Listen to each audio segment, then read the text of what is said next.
it seems to me, although Saudi Arabia has been liberalizing its attitude towards women's rights in recent years, it seems to me that there's a marked difference between the UAE and Saudi Arabia on the women's rights front. And so why did those two societies develop in different directions? And what do you see happening in Saudi Arabia on the women's rights front? Well, I like how I think the region is diverse. If you spend time in Dubai and then go and spend time in Cairo, or spend time in Muscat, or spend time in Amman, it's different. Yes, there are common values. There are always Arabic language. There is always Islamic traditions. But then the way the societies live or grow is completely different. There's different opinions. There are different point of views. And I think the region is somehow heading to a very bright, positive side. I see something happening in the region. I see hope in the region. When I meet young Arabs, when I meet decision makers in the Arab world, Dubai just hosted World Expo, and now Saudi Arabia is applying to host World Expo. Doha hosted the World Cup. You have many other cities are planning to build new cities, build on new islands, have new tourism experiences. And I think that goes back to an event that I attended in Riyadh in Saudi Arabia, where the Crown Prince had a talk there. And he said back in 90s, he saw a man or a leader that showed and proved to the whole region what could be possible and how to design and build something global out of this region. And that person was His Highness Sheikh Mohammed, the UAE Prime Minister. It made me feel proud at that moment of who we are and what's our impact. But then I see it everywhere, Jordan. I don't see it only on GCC. I even see it across the globe. I see articles. I saw an article on BBC where it was about the next Dubai of Africa. Where could be the next Dubai be in Africa? Where are the next growing cities in the Middle East or many different areas? I like how the UAE, how Dubai, how Abu Dhabi became a model that works and that shows you can actually achieve what your dreams or vision are in a very short time.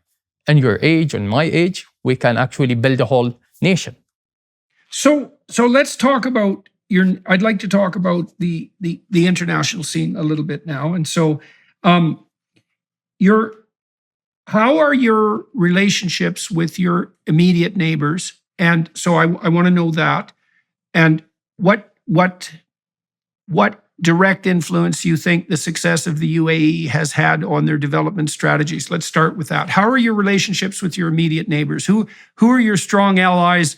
Who do you feel that you're collaborating with to build a more positive vision of the future on the Arab side?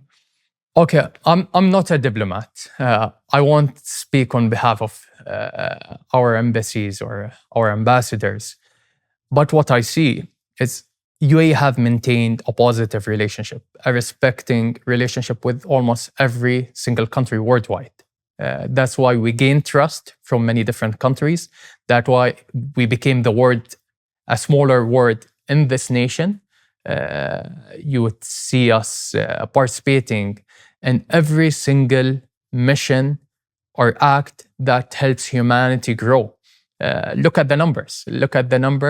You would see the UAE always among the top 5 when it comes to foreign aid, when it comes to support humanitarian activities. That goes back to 1971. You would see many hospitals, many schools, many universities, many clinics worldwide are named after the late Sheikh Zayed or named after the UAE. Just recently, I was in Washington, D.C., and I met a friend of mine there. He told me, I actually go for my clinic appointments to a hospital where the UAE invested heavily in for its research, for its services, in Washington, D.C.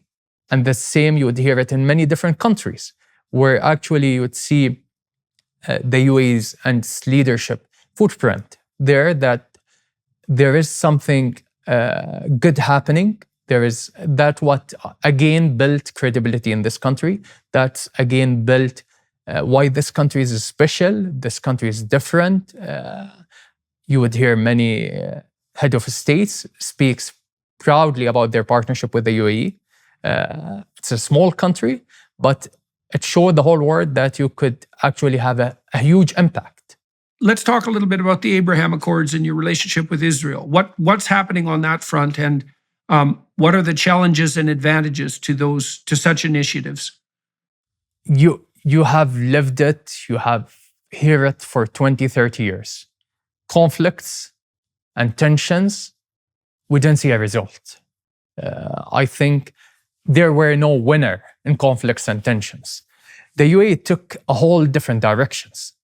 The UAE took the direction of actually looking at peace and tolerance, but then be brave and bold enough to act on peace and tolerance.